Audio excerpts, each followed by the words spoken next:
Back to another new lecture जो unit number 3 का होने वाला है, जो बीएमई का वन शॉट सीरीज चल रहा है अपना।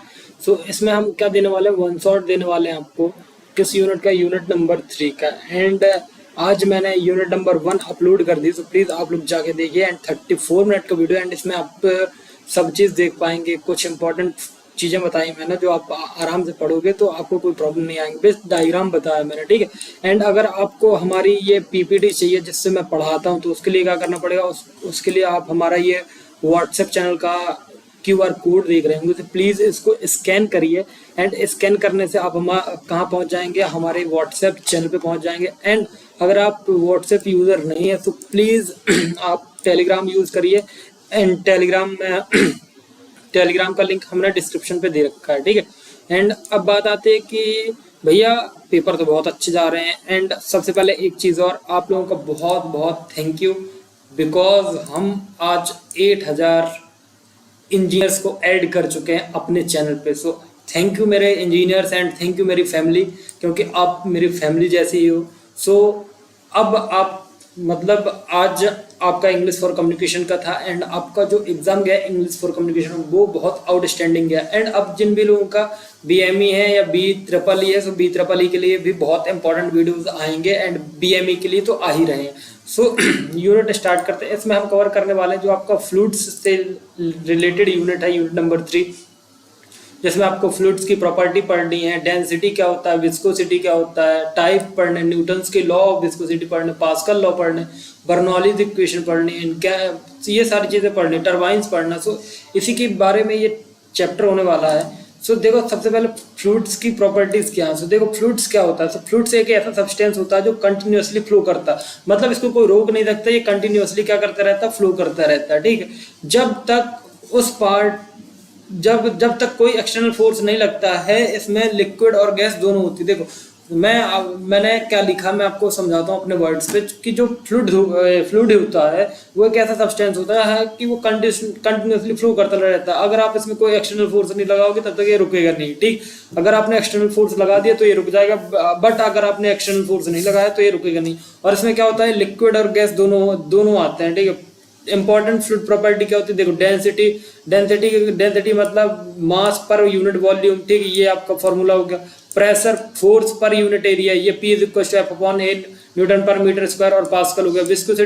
विस्कोसिटी मीन्स फ्लूइड की internal resistance to flow thickness, मतलब थिकनेस बता रहा है, ठीक है। स्पेसिफिक ग्रेविटी क्या होता है, density of fluid upon density of water, मतलब density compare to water. Temperature क्या हो गया, ये टेम्परेचर मतलब फ्लूइड मॉलिक्यूल्स की एनर्जी लेवल हो गया। एंड कंप्रेसिबिलिटी क्या हो गया, प्रेशर के चेंज पर वॉल्यूम का चेंज होना। सरफेस टेंशन क्या हो गया, फ्लूइड की सरफेस पे अट्रैक्टिव फोर्स लग रहा है वो हो गया, ठीक है। तो ये कुछ इंपॉर्टेंट प्रॉपर्टीज हैं, एंड आप इनको अच्छे से पढ़ के जाना, क्योंकि ये क्वेश्चन आता ही आता है। And type of fluid, so there are various type of fluid. तो पहला आता है आइडियल फ्लूइड।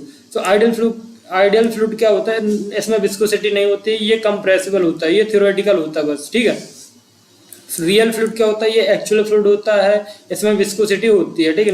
न्यूटोनियन फ्लूइड क्या होता है, विस्कोसिटी कांस्टेंट रहती है, जैसे वाटर हो गया, एयर हो गया। नॉन न्यूटोनियन मतलब विस्कोसिटी होती है चेंज विथ फोर्स, ये चेंज के साथ फोर्स होता है, जैसे अपना ब्लड हो गया, पेंट हो गया, ठीक है।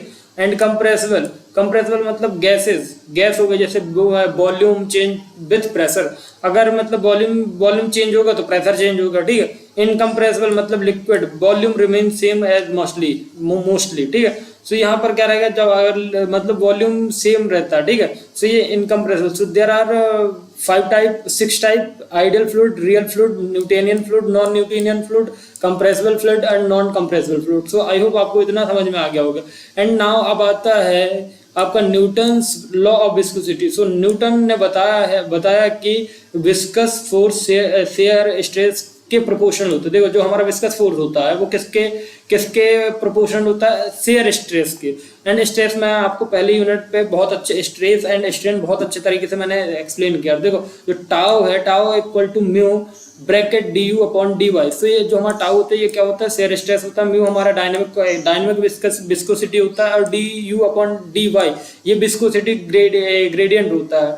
और ये न्यूटोनियन फ्लूइड को भी फॉलो करता है। ठीक, अब आता है पास्कल लॉ। आई होप आपको सारी चीजें क्लियर होती जा रही है। अगर क्लियर नहीं होती जा रही है प्लीज वीडियो को रिवाइंड करिएगा एंड आप आराम से पढ़िएगा। ठीक है, तो मैं थोड़ा और धीमे पढ़ाता हूँ क्योंकि मेरे को लग रहा है मैं बहुत स्पीड में वीडियो बना रहा हूँ। ठीक, सो देखो पास्कल्स लॉ क्या होता है। पास्कल लॉ क्या होता है, मतलब pressure applied at any point in confined fluid is terminated equally in all direction.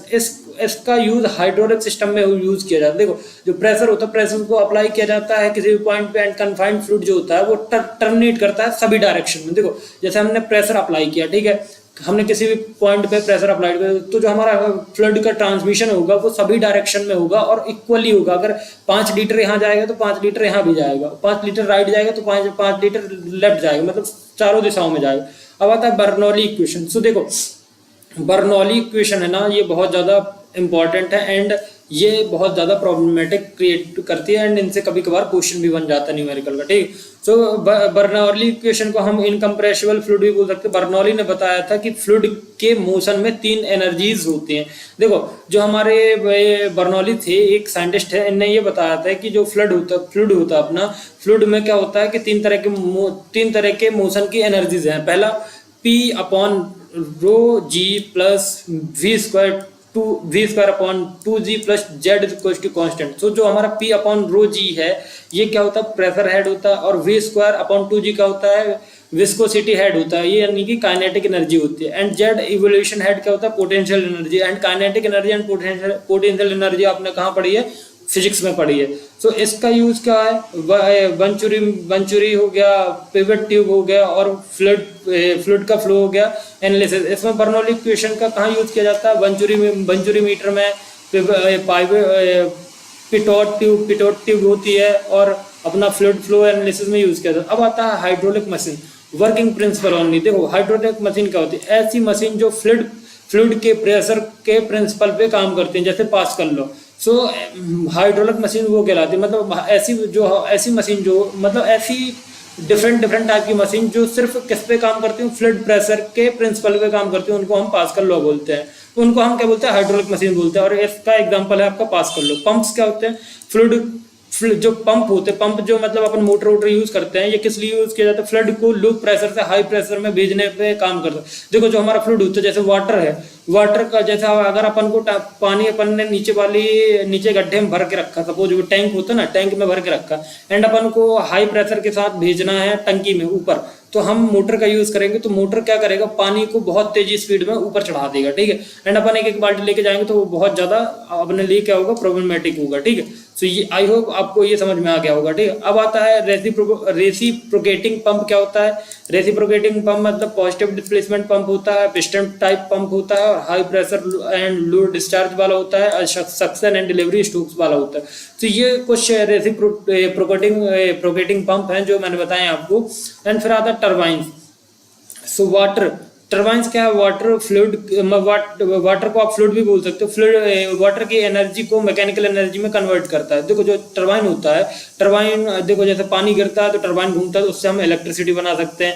और जो वाटर की एनर्जी को यूज करके हम मैकेनिकल एनर्जी में भी कन्वर्ट कर सकते हैं। इसके टाइप क्या है, इम्पल्स मतलब water jet hits the blade. देखो जो वाटर होता है वो अपना जो टरबाइन की ब्लेड होती हैं तो उन पे हिट करता है एंड वो घूमती हैं।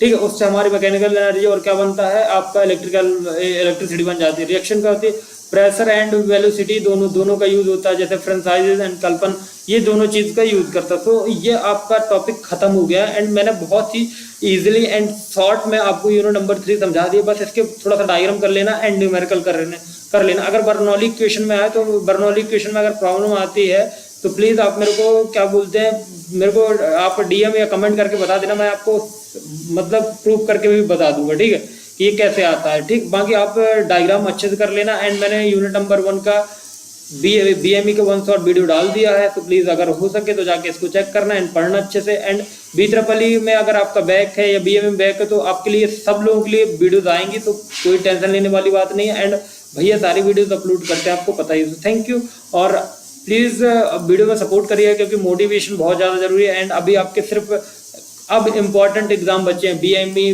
Basic civil engineering mechanics and आपका BEE basic electrical and electronics and ED engineering drawing. So ये सारे इम्पोर्टेंट एग्जाम है, तो प्लीज़ इसमें ढील मत देना, बिकॉज सारे क्वेश्चन सारे एग्जाम में न्यूमेरिकल आने वाले हैं। कंप्यूटर को छोड़कर न्यूमेरिकल आना शुरू हो गए हैं, जो कि जैसा कि आरजीबी का पैटर्न हो गया। तो सारी चीज़ें आप ज्वाइन कर लेना अगर आप ज्वाइन करना चाहते हो तो। बाकी मिलते हैं अपन नेक्स्ट वीडियो में, जो हमारा यूनिट नंबर 4 होने वाला है। Thank you.